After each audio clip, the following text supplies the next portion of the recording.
Shark tank का idea कहाँ से आया और कैसे तुमने उनको अप्रोच किया और वो कैसा एक्सपीरियंस था बेसिकली? शार्क टैंक में जाने का आइडिया तो क्या सबको ही जाना है। अच्छा, आपके सामने वो बैठे थे शार्क्स जितने भी थे, तो उनको देख के क्या लगा? मतलब नर्वसनेस आई या एकदम से हाई कॉन्फिडेंस में आ गए कि हाँ अब तो हमारा टाइम आ चुका है?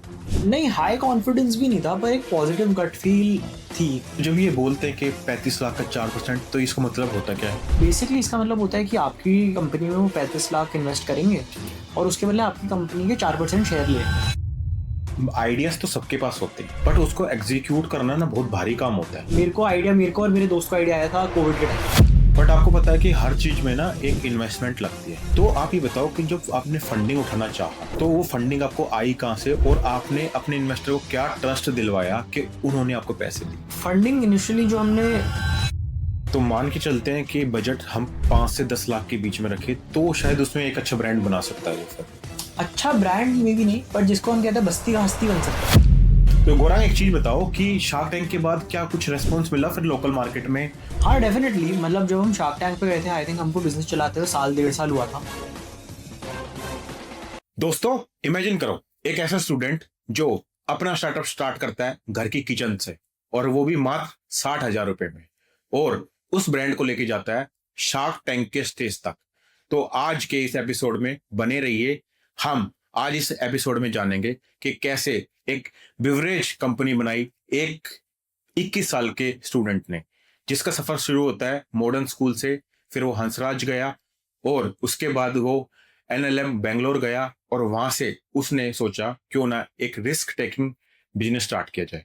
तो आज हमारे बीच जुड़े हैं फोमो बिवरेज कंपनी के फाउंडर गौरांग गाड़िया। तो सर, आपका स्वागत है आज के इस एपिसोड में। शुक्रिया। तो गौरांग, एक चीज बताओ कि आपके लिए टर्निंग पॉइंट क्या था लाइफ में, कि जब आपके माइंड में ये आया कि यार मेरे को जॉब नहीं करनी, मेरे को बिजनेस करना है? मेरे ख्याल से ये जो टर्निंग पॉइंट वर्ड है ना, ऐसा होता नहीं है, बड़ी मतलब सीक्वेंशियल लाइफ चलती है। और उस हिसाब से मेरा बैठा कि मैं 11th-12th में क्रिकेट खेलता था, और क्रिकेट खेलते खेलते मेरा सपना था कि भाई मैं इंडिया के लिए खेलूंगा, and that was my first affair with any profession. वो बात बैठती नहीं है, आपको पहला हार्ट ब्रेक तो मिलता ही मिलता है। तो मैं अंडर 19 इंडिया जब नहीं खेल पाया, तो मैं 12th में वापस मैंने पढ़ाई पे फोकस करा। आसपास के लोग पढ़ाई पे फोकस कर रहे थे, फैमिली ने बोला पढ़ाई पे फोकस करो, अच्छा कॉलेज निकालो। मैं मार्क्स लाया, बट थ्रू आउट दैट मेरे को एक चीज समझ आई कि यार जो मेरे को एड्रेनलिन स्पोर्ट्स में मिलता था ना, वो डेस्क जॉब में या बैठे बैठे पढ़ते पढ़ते नहीं मिलेगा। मतलब मैं पढ़ता भी था तो ऐसे बॉल दीवार पे मारते मारते पढ़ता था। तो मेरे को समझ आ गया कि यार मैं डेस्क पे बैठे टक टक टक टक तो नहीं कर पाऊंगा। बिल्कुल। फिर जब कॉलेज की भी प्लेसमेंट्स का टाइम आया, मेरे दोस्त आजू बाजू घूम रहे थे, एक दूसरे से केस स्टडी क्वेश्चंस पूछ रहे थे कि यार कितने लोगों ने डीयू में ब्लू टी शर्ट पहनी होगी, ऐसे गेस्टिमेट होता है ये जो बड़ी कंपनीज कॉर्पोरेट का होता है। मैंने कहा यार ये क्या कर रहे हैं। और मेरे को उसमें जो किक एक बिजनेस खुद का इम्पैक्ट ड्राइव करने में आती है, खुद का बिजनेस करने में आती है, वो मेरे को उसमें नहीं लगी। तो मतलब मेरा टर्निंग पॉइंट यही था कि स्पोर्ट्स के इक्विवेलेंट एड्रेनलिन मेरे को लगता है कि कुछ भी दे सकता है, तो वो एंटरप्रेन्योरशिप ही दे सकती है। ओके। मतलब there are 3 things: art, sports, business. ठीक है। आई थिंक इन 3 को मैं बड़ी सिमिलर उस पे रखूंगा ट्रेजेक्टरी पे, कि जॉब हो गया, स्टडीज हो गए, बहुत ही लिनियर कर्व है कि जितना आप इनपुट डालोगे उतना आपको आउटपुट मिलेगा। बिल्कुल। बट ये जो तीनों चीजें मैंने आपको बताई, business, sports, art, I think कि आपकी मेहनत तो सब कुछ है ही, पर ये आपकी मेंटल स्पेस से भी बहुत रिलेटेड है कि आप जितना मेंटली पॉजिटिव रहोगे और जितना रेजिलियंट रहोगे, उतना आप आगे चलते जाओगे। और कोई लिनियर कर्व नहीं है कि इनपुट जितना उतना आउटपुट है। इनपुट जितना उसका एक्सपोनेंशियल भी आउटपुट हो सकता है, इनपुट जितना उससे बहुत कम आउटपुट भी हो सकता है, वो लगता है। बिल्कुल। पर गौरांग, एक चीज बताओ कि जैसे आइडियाज तो सबके पास होते हैं, मेरे पास भी है, हर किसी के पास होता है, बट उसको एग्जीक्यूट करना ना बहुत भारी काम होता है। तो जब आपके माइंड में बिजनेस का आइडिया आया तो फर्स्ट स्टेप क्या था कि आपको ये एग्जीक्यूट कैसे किया आपने इसको?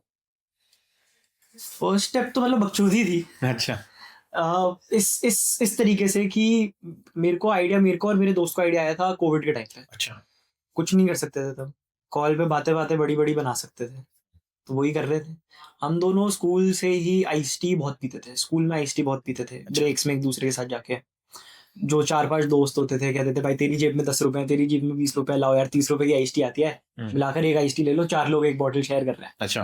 तो ऐसे चलता था। ये आइडिया हमको फिर आया कोविड के टाइम पे, जब इतनी न्यूज आई कि यार आपकी कंपनी आपको गलत बता रही है, वो आपको चीनी पानी पिला रही है। और हमने कहा कि वाकई सच है, जो हमको बेवरेजेस पसंद है उनका जब हम लेबल पढ़ते हैं तो वो चीनी पानी ही दे रहे हैं। आइस टी हो गया, लेमनेड हो गया, हम इसके 50 रुपए दे रहे हैं, 100 रुपए दे रहे हैं, रेस्टोरेंट जाके हम इसके 200-300 रुपए दे रहे हैं, चीनी पानी है ये। तो हमने कहा हमको इसके लिए कुछ करना चाहिए। वहां से आइडिया आया। कोविड में एग्जीक्यूशन फर्स्ट हम कुछ नहीं कर सकते थे, पर हमने अपनी किचन में एक रेसिपी बनानी स्टार्ट कर दी। असम से हमने चाय मंगाई, उसको ब्रू करवाया। हमने कहा कि हम चीनी हटाएंगे, हम खांड, मतलब खांड भी एक फॉर्म ऑफ शुगर ही हुआ पर अनरिफाइंड हुआ, हमारा वो रिफाइंड से अलग जाएंगे। तो अंडर खांड डाली, शहद डाला। We were the first people जिन लोगों ने एक shelf stable beverage with honey बनाई। अच्छा 2021-2022 में डाबर ने, रॉ प्रेसरी ने हमारे बाद निकाली थी हनी बेस्ड बेवरेज। तो लाइक ये काफी इंस्पायरिंग है। बट एक चीज बताओ गौरांग, जैसे आपने किचन से स्टार्ट किया वो सफर और उसको आप शार्क टैंक तक लेके गए, तो हमारी ऑडियंस को ये बताओ कि जो ये एग्जीक्यूशन किया आपने पैकेजिंग का, अप्रूवल्स का, तो ये कितना हार्ड रहता है। और जैसे बोलने में तो हम ये बोल देते हैं कि बिजनेस करना है, बट उसको एग्जीक्यूट करना, उस बिजनेस को एक रियल प्रॉफिट बिजनेस में, वो कितना हार्ड है। तो इस पे आपके क्या विचार हैं? हार्ड तो एंड मेरे को लगता है कि एक्सपीरियंस बेस्ड थिंग भी है। दोनों चीजें, पैकेजिंग और अप्रूवल्स हो गया। अप्रूवल्स तो देखो एक कंप्लायंस रेगुलेटरी ठीक है। थिंग है। आप उसमें या तो आप एक चीज कर सकते हो कि अगर आपके पास थोड़ा पैसा है जेब में, हल्का आपको, आपके पास जेब हल्का करने के लिए पैसा है, तो आप किसी लॉयर को दे सकते हो, किसी कंप्लायंस ऑफिसर को दे सकते हो, आपकी कंप्लायंस सॉर्ट कर देगा।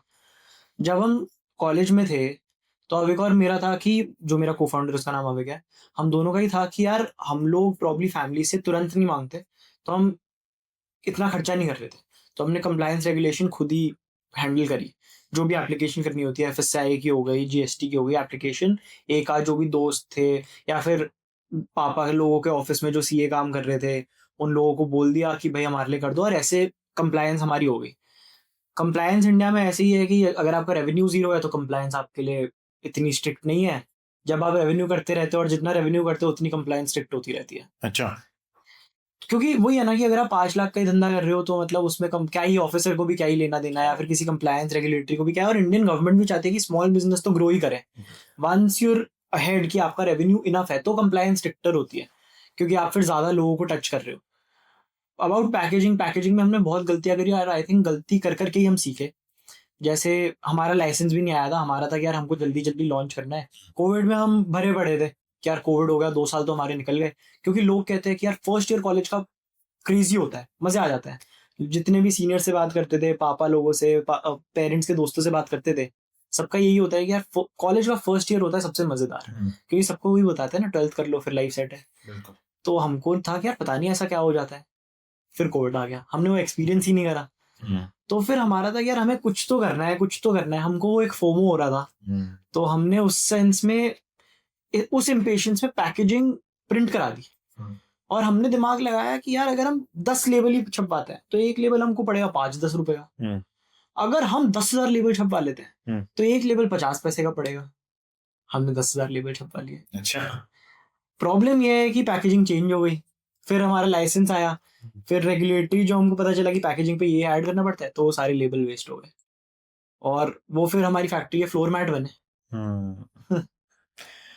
तो एक चीज और बताओ गौरांग, जैसे तुम्हें आइडिया आया बेसिकली कि मुझे ये चीज करनी है, बट आपको पता है कि हर चीज में ना एक इन्वेस्टमेंट लगती है, और आपने 60,000 से ये स्टार्ट किया था, आज आप उसको एक स्केल कर गए हो।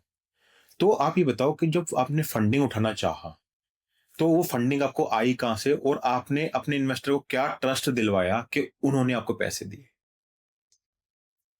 फंडिंग इनिशियली जो हमने 60,000 1 लाख डाले, वो हमने मतलब जो भी पेरेंट्स देते थे पॉकेट मनी के हिसाब से, या फिर हम कॉलेज में थे तो हम वहाँ पे एक फ्लैट पे रह रहे थे, रेंट दे रहे थे, तो वो थोड़ा सेविंग कर करके उससे इन्वेस्ट करके वो चालू कर दिया।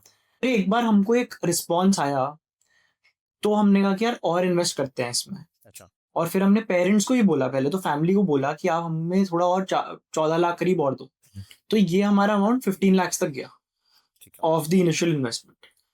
बात उसके बाद ये रही कि ऐसे हमने कोई trust, best trust that you can give to investors is sales.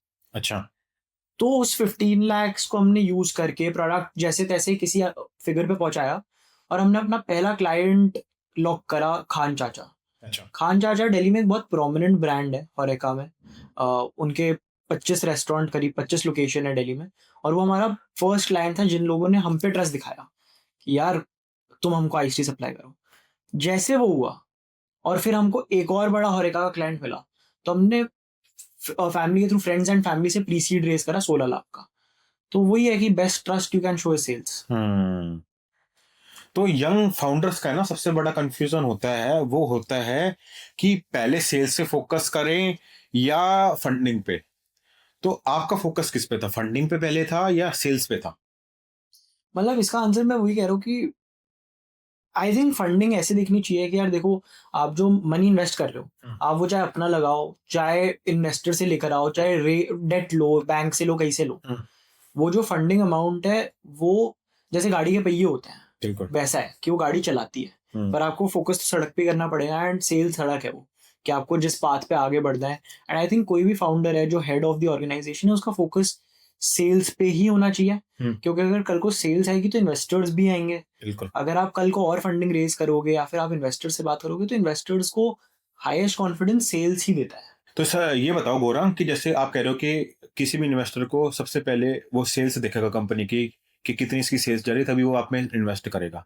तो सबसे पहले हमारी ऑडियंस को ये बताओ कि उन इन्वेस्टर तक पहुंचा कैसे जाता है, कहाँ से आप लिंक निकालते हो, ठीक है, क्या क्या चीज का आप यूज करते हो ताकि हम वहां तक पहुंच सके, क्योंकि कई ऐसी कंपनीज होती है, कई ऐसे एंटरप्रेन्योर होते हैं बेसिकली जिनके पास सेल्स है पर उनके पास इन्वेस्टर नहीं है, तो ताकि उनको एक सही दिशा मिल सके इस बारे में। मतलब बेस्ट वे तो देखो, इसमें कोई इजी वे नहीं होता। Cold reach outs are the way. अगर आपके पास जीरो कनेक्ट्स है, जीरो नेटवर्क है, तो कोल्ड रीच आउट्स ही होते हैं कि आप लिंक्डइन पे आप डीएम करो, लिंक्डइन पे कनेक्ट करने की कोशिश करो, मेल आईडी कहीं से ढूंढ के एक मेल भेजो। मतलब आपको खुद पत्थर होना पड़ता है कि यार रिजेक्शन सहते रहेंगे कि भाई, मतलब क्योंकि बिजनेस में ये है, आपको 10 में से 9 बंदे तो मना ही करेंगे, प्रॉब्ली 10 में से 8 बंदे जवाब ही ना दे, एक बंदा जो जवाब दे वो मना करे, और एक बंदा जो कोई हामी भरे वो ये कहे कि चलो देखते हैं, अच्छा अच्छा बढ़िया कर रहे हो, करते रहो। तो ऐसे ही होता है, और इन्वेस्टर से ऐसे ही बात होती है, अनलेस एंड अनटिल आपके पास नेटवर्क है। बिल्कुल। मेरे पास थोड़ा बहुत नेटवर्क, क्योंकि मैं कॉलेज में जब था और मेरे को एंटरप्रेन्योरशिप ही करनी थी, तो मैं एंटरप्रेन्योरशिप के साथ साथ मेरे को अपने स्किल्स भी इंप्रूव करने थे। तो ड्यू का कल्चर सोसाइटीज के लिए बहुत प्रोमिनेंट है, ठीक है। तो मैंने सोसाइटीज में बहुत काम करा है। दिल्ली यूनिवर्सिटी की मैं टेडेक्स का प्रेसिडेंट था सेकंड ईयर में, थर्ड ईयर में मैं एंटरप्रेन्योरशिप सेल का प्रेसिडेंट था हंसराज कॉलेज के। तो उधर से मेरे को थोड़े कनेक्ट्स और थोड़ा नेटवर्क बिल्ड हुआ था, और फिर उन नेटवर्क को आप यूज करते हो कि यार मेरे को इस बंदे से आगे बात करनी है, प्लीज मेरे को कनेक्ट करवा दो, और फिर उसको म्यूचुअल रेफर, मतलब म्यूचुअल कनेक्ट कहते हैं, रेफरल कहते हैं। तो यही 2-3 वे हैं। ठीक है। तो एक चीज बताओ गौरांग कि जैसे कोई यंग बच्चा है या यंग एंटरप्रेन्योर है और वो अपना बेवरेज ब्रांड स्टार्ट करना चाहता है, बट उसके पास सबसे बड़ा इशू है कि उसके पास फंडिंग काफी कम है, मान के चलता है 1 लाख के आसपास। तो वो कैसे स्टार्ट कर सकता है? तो एक डिटेल में आप एक पाथ बता सकते हो? मैं बोलूंगा 1 लाख से उसको स्टार्ट नहीं करना चाहिए, अच्छा। क्योंकि बेवरेज मार्केट बहुत ही कट थ्रोट है, अच्छा, ओके। और any consumer brand for that matter 1 lakh में कुछ नहीं होएगा। ठीक है। पर किसी के पास 1 लाख है हाँ। और एक वो है फाइट है कि नहीं भाई हमें इसमें ही करना है, वो फुल पैशन है, तो 1 लाख से बंदा बेस्ट क्या कर सकता है, वो एक एमवीपी बना सकता है, मिनिमल वायबल प्रोडक्ट। वो लाइसेंस वगैरह का उस टाइम पे नहीं सोचना है, लाख रुपए कॉलेज प्रोजेक्ट है उसमें। यही बात सच है, वो बिजनेस नहीं है, वो कॉलेज प्रोजेक्ट है, जब तक उसमें निवेश 1 लाख से अंडर है। तो आप एक मिनिमल वायबल प्रोडक्ट बना सकते हो, जो भी आपका कॉन्सेप्ट है। बात कर लेते हैं कि कल को मैं सोचता हूँ कि यार मेरे को एक एनर्जी ड्रिंक बनानी है जिसमें मैं यूज कर रहा हूँ कोकोनट वाटर और उसमें मैं कैफीन कॉफी डाल रहा हूँ। ठीक है। ये मेरे को आज आइडिया है। तो मेरे को सबसे पहले क्या कोशिश करनी है कि घर में जैसे अपन नींबू पानी वगैरह बनाते हैं, मैं वो नारियल पानी और कॉफी मिला लूँ, मैं देखूँ कि भाई इसमें क्या बात बैठ रही है नहीं बैठ रही। फिर मैं बात करूंगा कि अच्छा मैं इसमें अलग से चीनी डालूं, मतलब जो भी है मेरी रेसिपी जो भी है वो मैं बिल्ड करूं। फ्लेवर कंपनीज होती हैं, फ्लेवर कंपनीज आपका फ्लेवर एनहांस करने के लिए आपको हेल्प करती हैं, आप उधर कनेक्शन बनाते हो। अच्छा। कि मैं ये इस बिजनेस में काम करना चाहता हूँ, आप मेरे को ये फ्लेवर के सैंपल भेज दो, वो फ्री में सैंपल दे देते हैं जनरली। ठीक है। तो आप उनसे बात करते हो, आप सैंपल मंगाते हो, अपनी रेसिपी बिल्ड करते हो। प्रोबेबली अगर आपको हेल्प करने वाले लोग मिल जाए जो आपको फ्री सैंपल थोड़े दे दें, तो आप मे बी ये 10,000 15,000 के अंडर कर लोगे। अगर आपको फ्री सैंपल नहीं भी दें तो भी आप ये 25,000 के अंडर कर लोगे, मिनिमल वायबल प्रोडक्ट। अब आपको जो भी इसमें दिक्कत आएगी, एक बेवरेज कंपनी में बिगेस्ट चैलेंजेस शेल्फ स्टेबिलिटी। वो शेल्फ पे 12 महीने टिके कैसे? बिल्कुल। अगर आप प्रिजर्वेटिव डालो तो आपका काम इजी हो गया। प्रेजर्वेटिव ना डालो तो आपको एक food technologist, food consultant on board लाना पड़ेगा। अगर आपका लक अच्छा है तो 15-20-25,000 में आपको वो भी मिल जाएगा। बट जनरली रेट्स जो होते हैं वो कम से कम भी लाख रुपए, 1.5 लाख रुपए, 2 लाख रुपए होता है अच्छा, किसी फूड कंसल्टेंट के लिए। हम लोगों ने कैसे फिगर आउट करा था, हमने अपने एंड पे ही फिगर आउट करा था कि हम शेल्फ लाइफ 2 महीने तक ले गए थे। ठीक है। फिर हम एक फूड कंसल्टेंट लाए थे 75,000 रुपए में, और उसने हमारी शेल्फ लाइफ और इंक्रीज कराई थी। तो मतलब लाख रुपए में ये हो सकता है कि आप एक लो शेल्फ लाइफ प्रोडक्ट जिसकी शेल्फ लाइफ 2 से 3 महीने है, आप वो डेवलप करो। ठीक है। आप अपने घर के आसपास की बेकरी वगैरह में रखवा दो, किसी रेस्टोरेंट वगैरह में रखवा दो, थोड़ी बहुत सेल्स लाओ, एक आइडिया, अगर आपका आइडिया सॉलिड है फिर आप किसी से फंडिंग की बात करो। चाहे वो फैमिली फ्रेंड्स हो गए, फैमिली के पास नहीं है तो आप पापा को बोलो कि भाई आपके कोई दोस्त है जो इसमें करना चाहे, या फिर कोई फ्रेंड्स हैं जो करना चाहे, वरना आप कोल्ड रीच आउट करो। तो मतलब नेटवर्किंग बड़ा क्रूशियल रोल प्ले करेगी इसमें ना। बहुत ही क्रूशियल रोल प्ले करेगी, क्योंकि 1 लाख के विद इन बेवरेज बिजनेस नहीं ठीक है। सकता। तो मान के चलते हैं कि बजट हम 5 से 10 लाख के बीच में रखे तो शायद उसमें एक अच्छा ब्रांड बना सकता है वो। फिर अच्छा ब्रांड में भी नहीं, पर जिसको हम कहते हैं बस्ती का हस्ती बन सकता है बंदा। ये मतलब आप अपने मतलब छोटा एरिया है, मान लो कि आपने 10-15 लाख में साउथ दिल्ली में प्रोबेबली, या फिर गुड़गांव में, या फिर आपने चलो आपने बहुत ही कुछ अच्छे कैलिबर का प्रोडक्ट बनाया है तो मे बी दिल्ली में आपने एक रिकग्निशन ले ली, पर उसके आगे आपको फंडिंग लगेगी। मतलब क्योंकि बात आप देखो ना कि आप जब आप बात करते हो बेवरेज लैंडस्केप की इंडिया में, तो बड़ी बड़ी कंपनीज आज की डेट पे कितना इन्वेस्ट करती है, 100 200 300 करोड़ इन्वेस्ट करती हैं।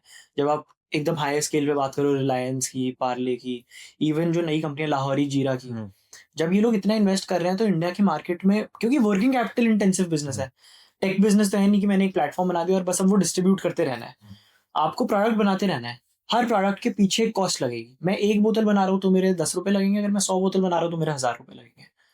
तो कॉस्ट ऐसे चलेगी, तो जितना आपका स्केल बढ़ेगा उतना आपको मनी रिक्वायर्ड होएगा।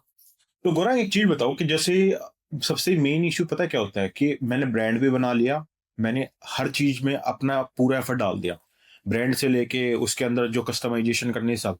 अब मेन चीज है कि वो उसको सेल कैसे करें, क्योंकि आपको पता है कि किसी भी शॉप पे जाएंगे वो मेरे को ये बोलेगा कि भाई मैं क्यों रखूँ तेरा प्रोडक्ट। और कोई बड़े ब्रांड पे जाएंगे तो वैसे ही रीच नहीं कर सकते हम उन तक, क्योंकि बड़ी बड़ी मछलियां हैं। तो वो सेल कैसे की जाए और क्या स्ट्रेटेजी होनी चाहिए उसमें? तो हमारी स्ट्रैटेजी तो हसल ही थी प्योरली। मैं आपको बताता हूँ कि हमारी जर्नी क्या थी। पहला, जब मैंने बोला कि मैंने खान चाचा लॉक करा, तो कैसे हुआ था कि हम लोगों ने रियलाइज करा कि यार हमारा 100 रुपए की एक बोतल है, रिटेल में एक नॉर्मल कंज्यूमर ट्रेड में जाके हर इंडियन नहीं खरीदता है। 100 रुपए जनरली बंदा बेवरेज के लिए देता है जब वो कहीं आउटिंग पे है, जब वो बाहर से खाना मंगा रहा है, बाहर खाना खा रहा है किसी मॉल में, तब देता है। तो हमने अपना टच पॉइंट वहां पे आइडेंटिफाई करा इन द फर्स्ट प्लेस। फिर हमने कहा कि यार बाकी जगह, क्योंकि आप कहीं और जाओ, मॉडर्न ट्रेड हो गया, जैसे मॉडर्न बाजार हो गया, वो आपसे एक लिस्टिंग फीस मांगेंगे, वो आपको बोलेंगे शेल्फ पे रखने के भी पैसे दे। अच्छा। वो तो हमारे पास थे ही नहीं, और हेफ्टी मांगते हैं, मतलब अच्छे खासे मांगते हैं, नहीं होता वो। तो फिर हमने क्या सोचा कि यार कौन सा ऐसा चैनल है जहां से हमको विजिबिलिटी भी मिले और जहां से हमको रेवेन्यू भी मिले। तो हमने रियलाइज कर हॉरेका। हॉरेका एक ऐसा चैनल है जहां पे मेरे को डिस्कवरेबिलिटी भी मिलेगी और रेवेन्यू भी मिलेगा। हॉरेका मतलब होटल्स, रेस्टोरेंट्स, कैफेज, ठीक है। जितने भी रेस्टोरेंट्स है, कैफेज है, क्योंकि भाई वहां पे बंदा खाने के लिए जा रहा है, बेवरेज तो उसके लिए कॉम्प्लीमेंट्री है, तो उसने वहां पे डिस्कवर कर लिया मेरा ब्रांड, और रेवेन्यू भी मेरे को आ रहा है क्योंकि मेरे को पे कर रहा है रेस्टोरेंट। तो फिर हमने कोशिश करी कि यार कहाँ कहाँ जा सकते हैं, क्या क्या नहीं कर सकते। मैं क्या करता था कि मैं बैग में बॉटल लेकर जाता था।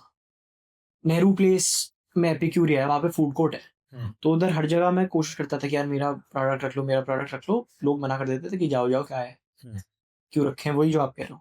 फिर मैंने क्या करा, खान चाचा के पास जब मैं गया तो उधर उनके काउंटर पे मैं ऐसे प्ले करा कि मैं कस्टमर हूँ और मेरे को कुछ सर्विस में इशू लगा है। मैंने कहा कि नहीं, मेरे को आप अपने एरिया मैनेजर से बात कराओ, आपके जो इस मैनेजर है बात कराओ, ये कराओ वो कराओ। तो उसने कहा क्या हो गया सर, ये वो। उसने मेरे को एक बंदे से बात कराई, कहता कि सर ये एरिया मैनेजर है, आप इनसे बात कर लो। मैंने उसको भी बोला कि यार मेरे को आप अपने सीनियर से बात कराओ, ऐसे ऐसे है, मेरे को आप, मतलब I did not like the service Khan चाचा, दिस नॉट द खान चाचा स्टैंडर्ड। तो उसने मेरे को अपने सीनियर से बात कराई। फिर मैंने उनको बोला कि सॉरी, मतलब आपका नंबर निकालने के लिए ऐसा कुछ दिक्कत नहीं है, पर मेरे पास एक बहुत तगड़ा प्रोडक्ट है, आइस टी है मेरे पास, और आप जनरली आइस टीज बाकी रेस्टोरेंट रखते हैं, आपके पास अभी है नहीं, तो आप एक बार ट्राई करके देख लो, आपके जो भी ओनर है आप ट्राई करके देख लो, मैं आपके ऑफिस में भिजवा देता हूँ, मिल भी नहीं रहा अभी, मैं प्रोडक्ट भिजवा देता हूँ। तो उन्होंने कहा चल भाई भिजवा दे। तो रिएक्शन यही था कि चल भाई भेजते, तो गुस्सा तो नहीं हुआ? मतलब थोड़ा गुस्सा हुआ कि अरे यार चल भेज दे, ऐसे करा उन्होंने ठीक कि है। चल भेज दे। हाँ। तो मैंने कहा कि अच्छा, तो मैंने भिजवा दी। फिर महीने 2 महीने बाद मेरे को कॉल आया उनका, कहते कि यार बॉस को अच्छा लगा, बॉस कह रहे हैं कि आप अभी 4 बजे आके ऑफिस में मिल लो। ठीक है। ये मेरे को कॉल आया था 1:30-2 बजे, और मैं 4 बजे पहुंचा और बैठा मैं। इवेंचुअली अब मैं काफी अच्छे मतलब मेंटोर ही हैं अब मेरे, खान चाचा के जो ओनर है। पर इवेंचुअली तो नई नई बात हो रही थी, मेरा था कि यार ये तो मेरे को करना ही है मतलब खान चाचा के साथ। तो उन्होंने बोला कि देखो भाई मेरे को तुम्हारा प्रोडक्ट अच्छा लगा एंड इस रेट पे मैं वर्क कर सकता हूँ। मैं एक, मेरे दिमाग में बहुत ज्यादा ही रेट थी, उन्होंने मैं जिस प्राइस पे उनको देता हूँ उन्होंने हाफ कर दिया उसको। अच्छा। हाँ, पर फिर मेरे को समझ आया हॉरेका का काम ही ऐसे करता है कि मार्जिन बहुत कम होता है। मैंने उनको बोला कि मैं आपको शाम तक कंफर्म करके बताता हूँ। मैंने उनको बोला कि डन, मैं आपकी रेट पे वर्क कर सकता हूँ। मैं घर गया, मैंने अविक से बात करी, मैंने उनको बोला डन, आपकी रेट पे वर्क कर सकता हूँ। उन्होंने बोला done. I think easiest person to deal with थे खान चाचा के ओनर, एंड उन्होंने हम पे एक ट्रस्ट शो करा कि भाई नई कंपनी है, 22 साल के 21 साल के लोग हैं ये, पर कोई बात नहीं, इनका प्रोडक्ट लेते हैं। उन्होंने कोई नेगोशिएट नहीं करा, उन्होंने अपनी बॉटम लाइन रेट बताई कि भाई इस रेट पे देगा तो मैं ले लूंगा। मैंने वर्क करी मैथ्स, मैंने हाँ कर दिया। वो बहुत ही मतलब ऐसा होता नहीं है बिल्कुल भी, ये बहुत ही इजी स्टोरी मैंने आपको बता दी कि चलो शुरू में टफ था, बट ओनर के साथ जो फाउंडर थे वो इतने क्विक डिसीजन मेकर थे, जनरली नहीं होते। जनरली लोग आपको परेशान करते हैं कि नहीं ये रेट नहीं, फ्री देगा, तो ये बहुत होती है। तो पहला जो तुम्हें लोट का जो उन्होंने वो दिया ऑर्डर, वो कितने का था और कितने 1500 पैसे दिए? बोतल की थी, 1500 बोतल थी वो, करीब लाख रुपए का ऑर्डर था। अच्छा, पहली बार आपके हाथ में लाख लाख। रुपए आए थे, तो कैसा एक्सपीरियंस था फिर उस टाइम पे? यार बहुत अच्छा एक्सपीरियंस था, मतलब ये तो आई थिंक उनको भी नहीं पता कि तब हम ना एक मेक शिफ्ट फैसिलिटी से ही हम प्रोड्यूस करते थे। मतलब कोई प्रोडक्शन फैसिलिटी नहीं थी, तो हम ना मेक शिफ्ट फैसिलिटी से प्रोड्यूस करते थे, बॉटल लाते थे और घर पे पैक करते थे। तो मतलब जैसे उनका ऑर्डर आया हम तो पागल ही हो गए। अच्छा। मतलब हमने कहा कि यार 1500 बोतल पैक करके 2 दिन में देनी है, तो हम मतलब 6 बजे से लेकर, बन के आई बॉटल, शाम के 6 बजे से लेकर रात के 1 बजे तक पैकिंग ही कर रहे हैं, मैं और मेरा को फाउंडर बैठ के वहां पे, क्योंकि घर पे ही कर रहे हैं, कोई एम्प्लॉय है नहीं। तब वहां पे एक एम्प्लॉय थे हमारे पास। हम तीनों पागल हो गए कि यार बहुत ही बढ़िया, सुबह तक तो हम उछल कूद रहे थे, लाख रुपए का ऑर्डर, लाख रुपए का ऑर्डर, और अब यार पैकिंग करके हम कल पहुंचा भी पाएंगे सामान। बिल्कुल। तो एक चीज बताओ कि जो ये बेवरेज है फोमो, तो ये नाम कहाँ से आपने सोचा कि इसका नाम फोमो रखते हैं? मैं ना इससे पहले बहुत स्टोरीज वगैरह बनाता था, पर अब मैं ना थोड़ा उसको ओन लग गया हूँ कि इसके पीछे कोई तुक नहीं है। हमने नाम इसलिए रखा, जो मैं आपको इनिशियली बता रहा था कि फर्स्ट ईयर में हमको खुद को बहुत फोमो फील हो रहा था। अच्छा। दूसरा, हमने एक 10 नामों की लिस्ट बनाई, हमने कहा कि यार कौन सा अच्छा लग रहा है कौन सा नहीं लग रहा। ठीक है। उसमें से मोस्ट लोगों को फोमो नाम अच्छा लगा। अच्छा। तीसरी बात यह है कि इजी टू प्रोनाउंस है, सब कोई भी प्रोनाउंस कर लेता है। अगर मैं किसी गाँव में भी जाऊँ और उसको भी दिखा दूँ तो वो भी एक बार फोमो बोल ही देगा। और वो एक राइमिंग वर्ड है ना, ओ जैसे कोका कोला होता है और ये सब होता है, तो ये याद रहता है, तो हमने इसलिए नाम रख दिया। तो एक चीज बताओ कि जो फोमो का रेवेन्यू मॉडल है वो किस बेसिस पे काम करता है, और ये बताओ कि मंथली रेवेन्यू आप कितना जनरेट कर पाते हो? तो हम अपने प्राइम में, मतलब जो समर सीजन होता है, पीक समर सीजन होता है, हम उसमें 10 से 12 लाख महीने का रेवेन्यू जनरेट कर रहे हैं। अच्छा। उसके अलावा फोमो का मॉडल ही था कि पहले तो हम हाईली हाईली होरेका से ही हमारा रेवेन्यू आता था, ठीक है। रेस्टोरेंट्स कैफे से।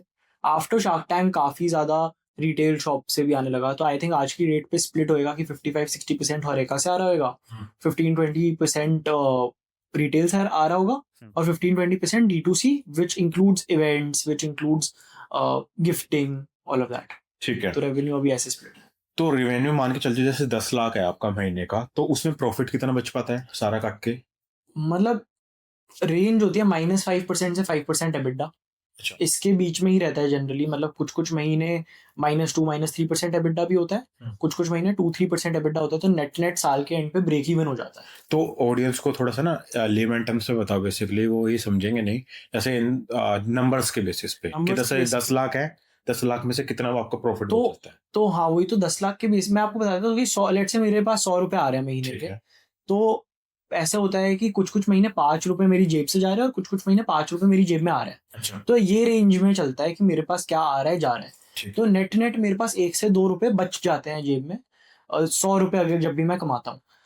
मेजर रीज़न इसका ये है कि चलती कंपनी जब होती है तो हम रीइन्वेस्ट भी बहुत करते हैं। हम अगर कोई नया प्रोडक्ट कर रहे हैं तो उसकी R&D में भी बहुत खर्चा हो रहा है, और एक्सपैंड करने के लिए जनरली कंपनीज़ बर्न ही करती हैं। हाँ, बिल्कुल।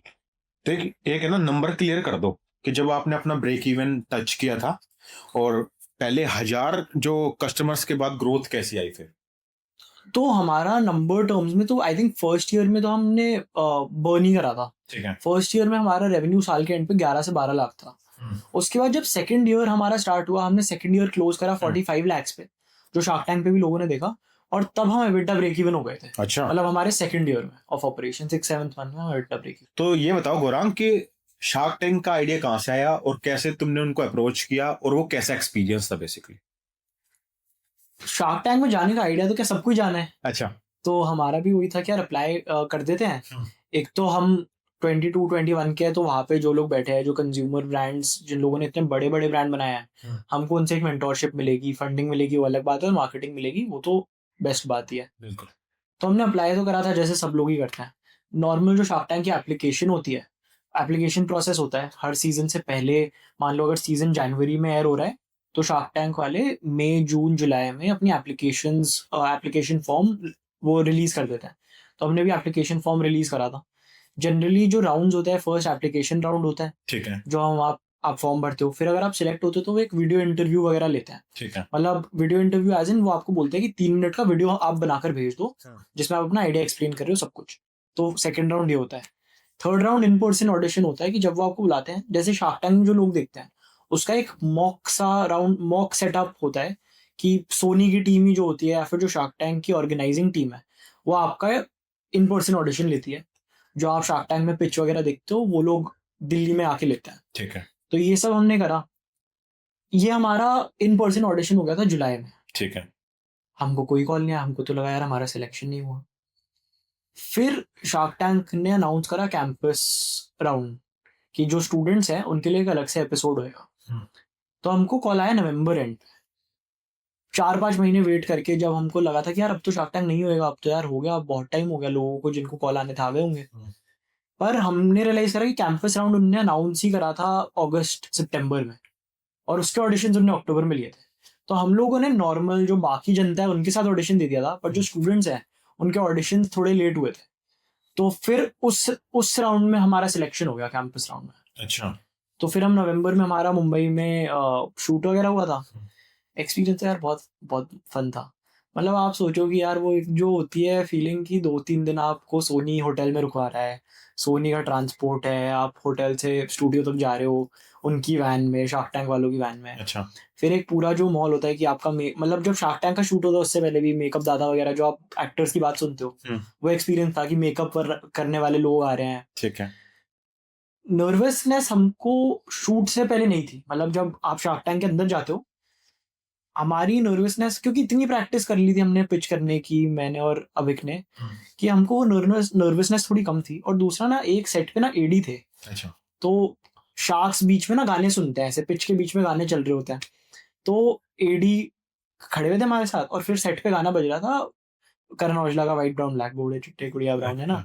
तो हम थोड़ा दिल्ली के, हम तो फैल जाते हैं, तो हम थोड़ा नाचने लग गए। एडी के हम थोड़ा, लेकिन हमने कहा भाई ये शायद मॉल नहीं है, थोड़ा हाथ रोक के रखते हैं। एडी कहता नहीं नहीं नाचो, कोई दिक्कत नहीं है। तो एडी भी हमारे साथ नाचा फिर। अच्छा। तो हम 3 सेट के पीछे बढ़िया नाचे।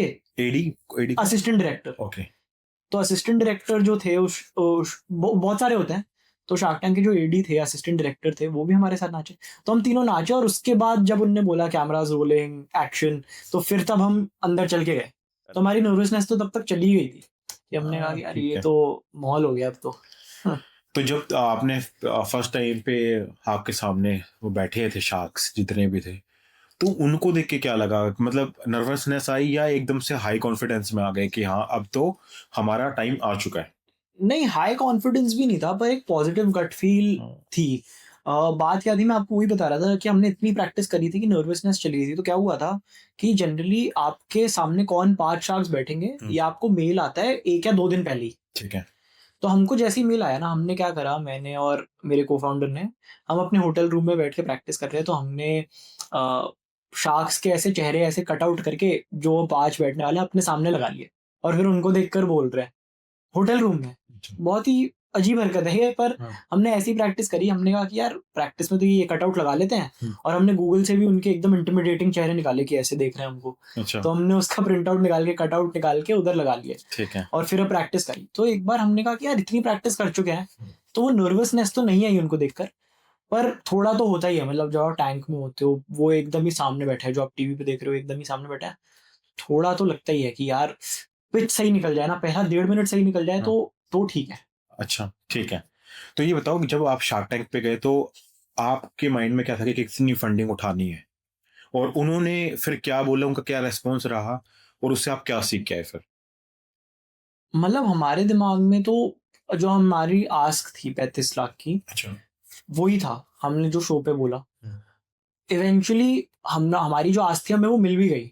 मतलब इनिशियली जब नेगोशिएशन हो रही थी तो सबने हमारी आस्क का हाफ वैल्यूएशन ही दी थी, पर धीरे धीरे जैसे बातचीत हुई तो अनुपम ने वैल्यूएशन हमारी ऑफर कर दिया हमें कि भाई 35 लाख दे देंगे फॉर 4%। ठीक है। तो जो हमारी आस्क थी, जो हम सोच के गए थे टैंक में, हम्म। वो तो हो ही गया। सीखा तो हमने यही कि अगर आप मतलब हमने यही सीखा कि यार वो लोग भी इंसान ही हैं, नॉर्मल बातचीत करो, कोई दिक्कत नहीं है। बल्कि अगर आप बहुत ज्यादा सोचोगे कि ठीक है उनका एक लेवल पे है, एक respect of what they accomplished होनी चाहिए, जो है भी कि यार मतलब, क्योंकि हमारा भी इंटरेक्शन इस लेवल पे नहीं है कि हम पर्सनालिटी को तो नहीं जानते कि अच्छे इंसान है बुरे इंसान है, वो हमें नहीं पता। बिल्कुल। पर ये है कि यार जो उन्होंने अकॉम्प्लिश करा है that's not an easy task to do. ठीक। तो उसकी रिस्पेक्ट है, बट उसको आप अपने माइंड में बहुत बड़ा मत बनाओ। मतलब इंसान है वो, 4 सवाल पूछेंगे तो आप 4 जवाब भी दे सकते हो। बिल्कुल। तो आई थिंक यही था। बट गौरांग, ये बताओ कि तुम्हें फिर 35 लाख की फंडिंग मिली उनसे? तो ये शार्क टैंक के बाद हाँ। वो डी फिजल आउट हो गई। अच्छा। करेक्ट। क्या इश्यू रहा?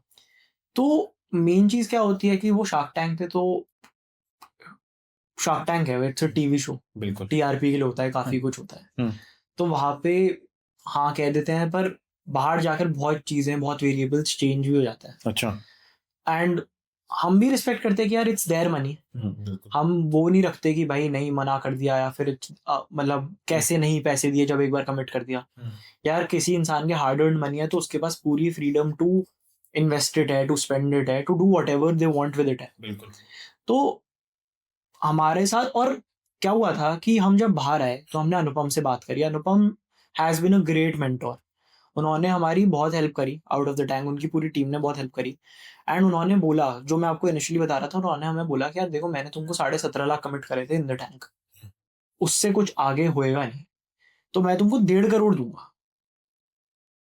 तो वो बात चली थी टैंक के बाद। तो वो ये कि डील जब चेंज हो जाती है, वेरिएबल्स चेंज हो जाते हैं, तो जो डील शार्क टैंक पे हुई थी वो सेम टू सेम नहीं टर्न आउट होती है। ओके। तो जब ये बोलते हैं कि 35 लाख का 4%, तो इसका मतलब होता क्या है? बेसिकली इसका मतलब होता है कि आपकी कंपनी में वो 35 लाख इन्वेस्ट करेंगे, ठीक है। और उसके बदले आपकी कंपनी के 4% शेयर ले लेंगे। बस, अच्छा, शेयर होल्डिंग कर शेयर होल्डिंग। 4%। ठीक है, ठीक है, ओके। तो गौरांग, एक चीज बताओ कि शार्क टैंक के बाद क्या कुछ रेस्पॉन्स मिला फिर लोकल मार्केट में, और क्या शार्क टैंक ने तुम्हारी हेल्प करी तुम्हारी ब्रांड को एक एस्टेब्लिशमेंट करने में, और उसको एक ब्रोडर कहते हैं ना कि ऑडियंस तक पहुंचाने में? हाँ डेफिनेटली। मतलब जब हम शार्क टैंक पे गए थे, आई थिंक हमको बिजनेस चलाते हुए 1.5 साल हुआ था, ठीक है। और हम 3-4 लाख का रेवेन्यू कर रहे थे महीने का। शार्क टैंक के तुरंत बाद ही, एक तो जैसे जब एपिसोड चल रहा है तो ऑर्डर्स ही ऑर्डर्स आने लग गए, ऑर्डर्स ही ऑर्डर्स आने लग गए हमारी वेबसाइट पे। अच्छा। जनरली होता नहीं है, क्योंकि बेवरेज बिजनेस में कोई केस ऑफ 12 मुश्किल ही मंगाते हैं लोग। मतलब इंडियंस आर नॉट होर्डर्स। वो घर पे 12 बोतल कोक की भी नहीं रखते, तो फोमो की रखना तो अभी बहुत ही फारफेच्ड बात है। पर शार्क टैंक के बाद वो होने लगा, वेबसाइट पे ऑर्डर्स ही ऑर्डर्स, ऑर्डर्स ही ऑर्डर्स आ रहे हैं। हमारा रेवेन्यू जंप करके with in a month 3x 4x चला गया। अच्छा। मतलब वो ऐसे ही होता है कि 4x 5x चले जाता है, 12-15 लाख का रेवेन्यू जाता है, और फिर वो नीचे गिर के 10 लाख पे सेटल होता है। मतलब एक एवरेज बता रहा हूँ मैं, हमारे साथ ऐसे ही हुआ था कि वो 12-13 लाख पे गया था और फिर वो 10 लाख पे आ गया था। जो हमारे ऑलरेडी एग्जिस्टिंग चैनल्स थे जहाँ पे हम बेचते थे, उधर सेल्स काफी बढ़ने लगी। क्या होता है कि शार्क टैंक ना, it is good as well as it is confusing. अच्छा। क्योंकि सारी जनता देख रही है इंडिया में, मैक्सिमम लोग देख रहे हैं। तो उसमें क्या होता है कि जो लोग प्रॉब्ली आपका टारगेटेड कंज्यूमर नहीं है ना, वो भी मंगाने की कोशिश करते हैं। तो मानो किसी टीयर 4 में इंडिया में डिस्ट्रीब्यूटर हमको कांटेक्ट कर रहा है कि हमको बेवरेज चाहिए। हमको पता है कि यार टीयर 4 में ₹100 बेवरेज है, लोगों का वो ट्रस्ट भी नहीं है अभी। इंसान स्पेंड करने के लिए तो कर सकता है, पर उसने एक शार्क टैंक एपिसोड देखा है, उसको उतना ट्रस्ट नहीं है प्रोडक्ट पे कि वो ₹100 का प्रोडक्ट अपने साइड के किनारे किनारे की दुकान से खरीद ले। पर वो लोग भी आपको बहुत कॉल करते हैं, एंड आई थिंक बहुत लोग ये मिस्टेक भी करते हैं कि वो सब लोगों को सर्विस करने की कोशिश करते हैं, अच्छा। जो आई थिंक शार्क टैंक में नहीं करना चाहिए। मतलब चाहते तो हम भी 1000 डिस्ट्रीब्यूटर्स, जितने भी 1000 डिस्ट्रीब्यूटर्स ने अपने नंबर दे दिए मेल पे कि हमको आपका प्रोडक्ट चाहिए, हमको आपका प्रोडक्ट चाहिए। हम सबको कॉल करते हैं हम, और सबसे ऑर्डर्स ले लेते, तो प्रॉब्लम 50-60 लाख का रेवेन्यू करने लग जाते महीने का। ठीक है। पर वो वन टाइम थिंग ही होता, क्योंकि जब टच पॉइंट पे नहीं बिकती, जब कंज्यूमर नहीं खरीदता, तो रिटर्न हमारे पास ही आता। अच्छा, मतलब ये नहीं होता कि आपने एक बार डीलर को दे दी तो नई उसने कंपनी के पेमेंट साथ कर दी? ऐसा नहीं होता। नई कंपनी के साथ क्या होता है कि जब तक एक्सपायर नहीं हो रहा माल, तब तक उसके पास ही है। पर अगर माल एक्सपायर हो गया और बिका नहीं, तो जनरली आपको उसका रिटर्न लेना पड़ेगा। अच्छा, ठीक है। तो ये बताओ कि जैसे बेवरेज इंडस्ट्री में सबसे बड़ा रोल प्ले क्या करता है, प्राइस, टेस्ट या डिस्ट्रीब्यूशन? तो जो प्राइस टेस्ट की बात है, वो तो रिपोजिशनिंग की बात है ठीक है। कि आपका एक्स कंज्यूमर है, उसके हिसाब से आपका प्राइस पॉइंट सही होना चाहिए। इंडिया में सारे टाइप के कंज्यूमर है, ऐसा कंज्यूमर भी है जो ₹100 देता है, ऐसा कंज्यूमर भी है जो ₹10 देता है। तो आपको क्लैरिटी होनी चाहिए कि यार मेरा ये कंज्यूमर है और मैं इस कंज्यूमर के लिए बेस्ट वैल्यू डिलीवर कर रहा हूँ। जब आप बेस्ट वैल्यू डिलीवर करोगे तो कंज्यूमर वो प्राइस देगा। तो उसमें टेस्ट भी आ गया, उस वैल्यू में फंक्शनैलिटी भी आ गई कि भाई मैं चीनी नहीं डाल रहा, मैं ये डाल रहा हूँ। वो सब पोजिशनिंग की बात होती है। But I think beverage business में जो मेन चीज़ है वो डिस्ट्रीब्यूशन और कैश फ्लोज है। क्योंकि जैसे मैंने आपको कहा कि वर्किंग कैपिटल हैवी लगता है। आप जब नई कंपनी हो, आपको नए-नए टच पॉइंट्स खोलना है, आपको अपनी डिस्ट्रीब्यूशन एक्सपैंड करनी है, और आपको क्रेडिट कोई दे नहीं रहा और आपको हर जगह क्रेडिट देना पड़ रहा है।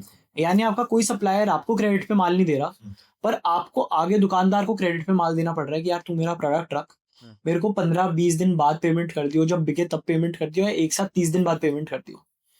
जनरली तो लोगों के कलेक्शन 60 डेज बाद होता है। एंड आई थिंक ये जो गैप है ना कि यार मैं खुद अपफ्रंट प्रोडक्शन के लिए पेमेंट कर रहा हूँ और मेरे को मार्केट से पैसा 60 दिन बाद आ रहा है, और बहुत जगह पे जहाँ पे माल बिक नहीं रहा है उधर से रिटर्न भी आ रहा है। तो इसका बैलेंस बिठाना आई थिंक टफेस्ट चीज।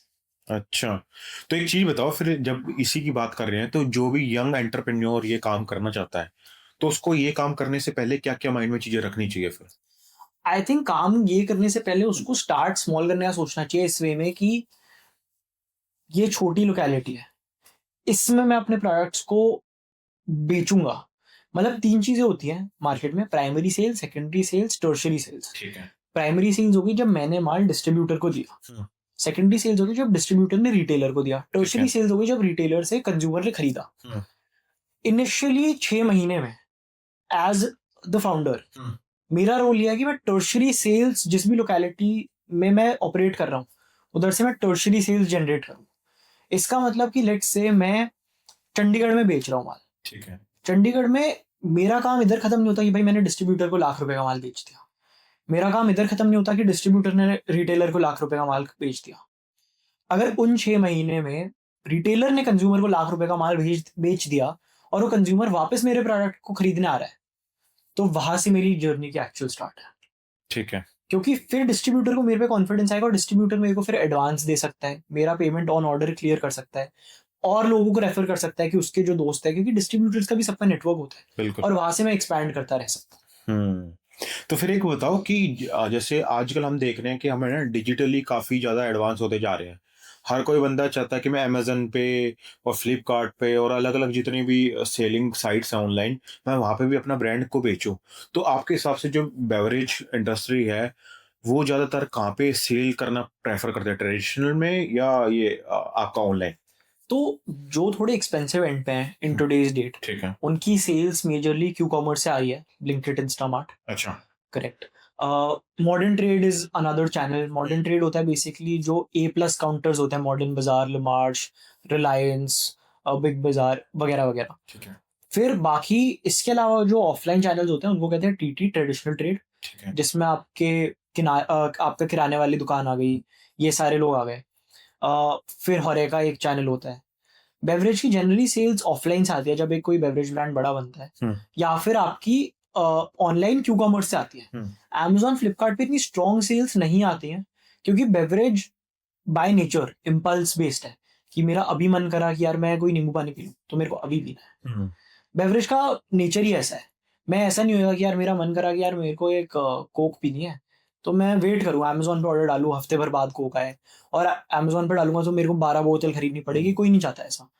जनरली यार मेरे को कोक पीनी है, मैं अपने पास के किसी रेस्टोरेंट से मंगा लिया, किसी साइड की दुकान से जाके ले आया, ब्लिंकिट में मिल रहा है ब्लिंकिट से मंगा लिया। ठीक है, तो जनरली सेल्स बेवरेज की ऐसी आती है। ठीक है।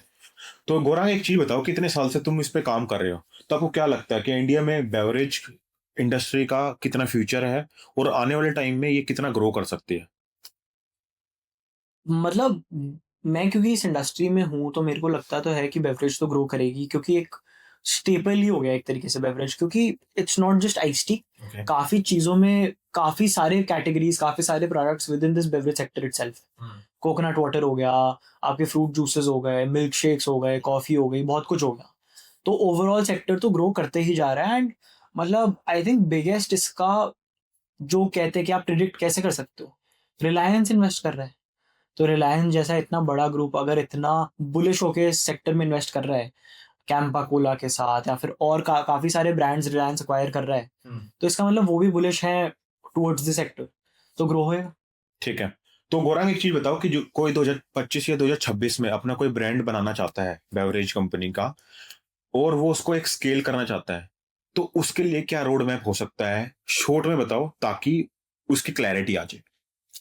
तो जैसे मैंने इनिशियली कहा था कि रोड मैप ये है कि आप आइडेंटिफाई करो कि आपको कौन सा पॉकेट केटर टू करना है। ठीक है। अगर आपको 10 रुपए का पॉकेट केटर टू करना है तो आप उस हिसाब से बेवरेज बनाओ। अगर आप 10 रुपए का, 20 रुपए का, एनीथिंग अंडर 30 रुपीज कर रहे हो, तो मैं कुछ टेक्निकलिटीज भी बताता हूँ जिससे कोई ये स्टूडेंट देख रहा है तो उसको पता चल जाए। अंडर 30 कर रहे हो तो क्लीन लेबल आप नहीं कर सकते। आजकल जो मार्केट में इतनी बातें चलती हैं कि यार ये क्लीन लेबल चाहिए प्रोडक्ट, इसमें हमको चीनी नहीं डालनी, प्रेजर्वेटिव नहीं डालनी, अंडर 30 वो नहीं हो सकता है। ठीक है। आपको आपका लेबल क्लीन नहीं हो पाएगा। ये जो ब्रांड्स कहते हैं कि प्रेजर्वेटिव नहीं डालेंगे, अंडर 30 आपको डालना ही पड़ेगा, there is no way around it.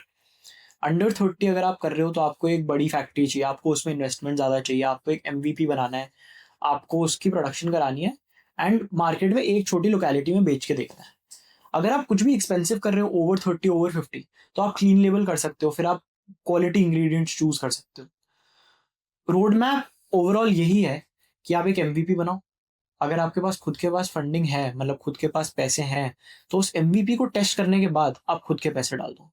Otherwise उस MVP से आप ट्राई करो कि आप जितनी सेल्स ला सकते हो आप ले आओ, और फिर इन्वेस्टर के पास जाओ कि यार आप अपना बैकग्राउंड कंप्लीट कर लो कि यार मैंने ये फैक्ट्री आइडेंटिफाई कर लिया, मैं इस फैक्ट्री में मैन्युफैक्चर करवा सकता हूँ, मेरा प्रोडक्ट ये है, मेरे पास इस क्लाइंट से थोड़े बहुत ऑर्डर है, अगर मेरे पास एक कमर्शियल प्रोडक्ट होगा तो ये क्लाइंट मेरे को और ऑर्डर देगा और मैं यहाँ पे और सेल्स कर सकता हूँ। बिल्कुल। आप ये बैकग्राउंड कंप्लीट कर लो और फिर इन्वेस्टर के पास जाके फंडिंग लो। आई थिंक रोड मैप तो इनिशियली यही है for a student who wants to start. कुछ टेक्निकलिटीज ये है कि अगर आप कुछ भी कार्बोनेटेड करते हो तो उस पर GST आज की डेट पे 40% है।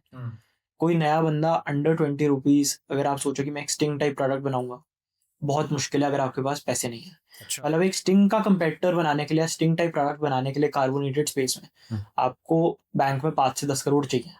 अच्छा। 40% GST या मार्जिन रेजर थिन है। इनिशियली आपको पैसे नदी की तरह बहाने पड़ेंगे, पानी की तरह बहाने पड़ेंगे। तो कितने परसेंट चांसेस है अगर हम पैसे भाएं उसमें और वो चीज करें कि वो सक्सेसफुल हो सकता है? फोकस पे डिपेंड करता है कि एक तो मतलब जब भी लोग स्टार्ट करते हैं वो बहुत ही हेल्टर स्केल्टर हो जाता है कि यार हम सब कुछ ही करने की कोशिश करेंगे, हम पूरे इंडिया को केटर करेंगे, हम बेस्ट रेस्टोरेंट को बेचेंगे, हम बेस्ट कंज्यूमर को बेचेंगे, हमारा प्रोडक्ट 5 स्टार होटल से लेकर नुक्कड़ के ढाबे हर जगह बिकेगा। इसमें नहीं बनेगा, इसमें आपका चांस लेस देन 5% है। आई थिंक अगर एक फोकस होएगा, जैसे मैं अगर बड़े ब्रांड्स का एग्जांपल, फॉर एग्जांपल सिपॉय आज की डेट पे एक ब्रांड है, उनके जो फाउंडर हैं काफ़ी इंस्पिरेशनल है वो।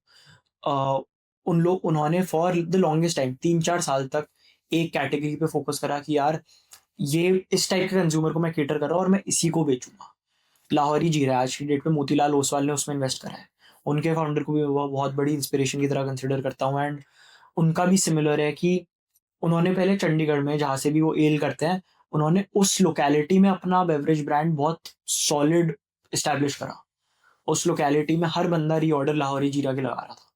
जो मैंने आपको इनिशियली बताया था कि वो डिस्ट्रीब्यूटर्स को आप कॉन्फिडेंस देते हो, वो खुद जाके बेचते थे चंडीगढ़ लोकेलिटी में, और उन्होंने चंडीगढ़ में एक सॉलिड ब्रांड एस्टैब्लिश करा कि डिस्ट्रीब्यूटर्स फिर खुद सामने से मांगने लगे बिल्कुल। कि मेरे को लाहौरी जीरा चाहिए, लाहौरी जीरा चाहिए। आई थिंक वही वे टू गो है। ठीक है। अगर आप वो लोकेलिटी कैप्चर कर लेते हो और एक छोटे रीजन में अपने आप को इस्टेब्लिश कर लेते हो तो आई थिंक फिर चांसेस आते हैं। ठीक है। तो एक चीज बताओ, जैसे मैन्युफैक्चरिंग की जब हम बात करते हैं तो आउटसोर्स करना किसी थर्ड पार्टी से लेने ज्यादा बेटर रहता है या अपनी यूनिट लगाना? अगर आप इनिशियली स्टार्ट करो जब आपके पास फंडिंग नहीं है और जब आपके पास पैसे नहीं है तो थर्ड पार्टी करनी पड़ेगी। खुद की यूनिट लगाना तो फिर ऑप्शन नहीं है, क्योंकि बेवरेज यूनिट महंगे होते हैं अगर आपको क्वालिटी बेवरेज करनी है तो। मतलब क्वालिटी बेवरेज एज इन जो सारे नॉर्म्स मीट करते हैं, जो क्वालिटी मशीनरी होती है, जिनकी शेल्फ लाइफ अच्छी होती है, काफ़ी एक्सपेंसिव फैसिलिटीज होती है। तो मुझे लगता है कि जब भी अगर अगर हम अपना ब्रांड को कुछ एक बड़े पॉइंट पे लेके जा रहे हैं, कुछ भी कर रहे हैं, तब फैक्ट्री होनी चाहिए। नहीं तब भी थर्ड पार्टी मेरे हिसाब से ज्यादा कंफर्टेबल रहता है उसमें डिपेंड करता है कि उस पे या तो आपके पास इतनी कैपेसिटी है कि वो थर्ड पार्टी की 90% फैसिलिटी आप चला रहे हो। अच्छा। कि भाई उसका जो 30 दिन में से 25 दिन तो मैं उसकी प्रोडक्शन करवाता हूँ, अच्छा करो। मेरा ये लेवल हो गया, हम्म। तो वो बात अलग हो गई, जैसे पेप्सिको वगैरह करते हैं। हम्म। पर अगर मैं बीच का बिच्छू हूँ कि यार मैं प्रॉब्ली 3-4 दिन ही प्रोडक्शन करा रहा हूँ, तो आपको, और आप हो भी low value product, under 30 rupees हो, तो आपको खुद की फैक्ट्री होना आपके लिए बेटर है, क्योंकि थर्ड पार्टी मार्जिन बहुत आपके ईट अप कर लेता है। बिल्कुल। लाहौरी जीरा ने जैसे खुद की फैक्ट्री लगाई, तभी वो आज की डेट पे 10 रुपीज 20 रुपीज का प्रोडक्ट दे पा रहे हैं। थर्ड पार्टी के साथ अगर आप थोड़े एक्सपेंसिव प्रोडक्ट हो, 30 रुपीज प्लस प्रोडक्ट हो, 40 रुपीज प्लस प्रोडक्ट हो, तो थर्ड पार्टी के साथ आप वर्क कर सकते हो, क्योंकि आपके पास वो मार्जिन या फिर वो मनी है जो आप उनको दे सकते हो। बिल्कुल। क्योंकि थर्ड पार्टी जो फीस होती है, जो कमीशन होता है, वो हाई होता है। ठीक है। तो गौरांग, इस एपिसोड को खत्म करने से पहले जो भी यंग एंटरप्रेन्योर है या कोई अपना बिजनेस करना चाहता है, स्टूडेंट जो अभी कॉलेज में है, उनके माइंड में कोई आइडिया है और एग्जीक्यूट करना चाहते हैं, तो उनको कोई मैसेज देना चाहोगे? आई थिंक मैसेज यही है जो मैं खुद भी ट्राई करता हूँ इसको करते रहने की, कि आप में थोड़ी सनक तो होनी पड़ेगी। जो मैं कह रहा था कि रिजेक्शन रेट इतनी हाई है कि आप 10 बंदों से बात करो तो 9 लोग मना करने वाले हैं आज के लैंडस्केप में। तो आई थिंक जो मैसेज मेरे पास है कि आप में इतनी सनक होनी चाहिए कि आप बुल की तरह अपना सर दीवार में मार रहे हो। आपने एक बार सर दीवार में मारा, पर आपकी सनक यही है कि मैं कल सुबह उठ के वापस सर दीवार में मारूंगा। जो रेजिलियंस एक बेटर वर्ड हो गया। तो आई थिंक ये रेजिलियंस रखनी बहुत इंपॉर्टेंट है to do a business, to do entrepreneurship, कि आपको बस करते रहना है। Best step is the next step. ठीक है। तो दोस्तों, जैसा कि आपने देखा कि कितनी मोटिवेशनल इनकी जर्नी रही है, कैसे कोरोना टाइम पे इनके माइंड में एक आइडिया आता है और वो कैसे आइडिया को एग्जीक्यूट करते हैं, शार्क टैंक तक लेके जाते हैं, फिर अपनी प्रॉफिट्स और रेवेन्यू को बढ़ाते हैं। तो अगर आपको आज का ये एपिसोड पसंद आया हो तो इसको अपने फ्रेंड्स और फैमिली के साथ जरूर शेयर करना, ताकि हमारे ये एपिसोड हर उस बंदे के पास जा सके, यंग बच्चों के पास जा सके जो लाइफ में कुछ बड़ा करना चाहते हैं। तो आज का एपिसोड हम यही खत्म करना चाहेंगे। और अगर आपके माइंड में कोई क्वेश्चन हो और आप पूछना चाहते हो बेवरेज से रिलेटेड कुछ भी, तो आप हमारे कमेंट सेक्शन में लिख सकते हो, ताकि नेक्स्ट एपिसोड अगर हम सर के साथ करेंगे तो उनके आंसर हम सर से पार्ट 2 में ले सके। Thank you so much.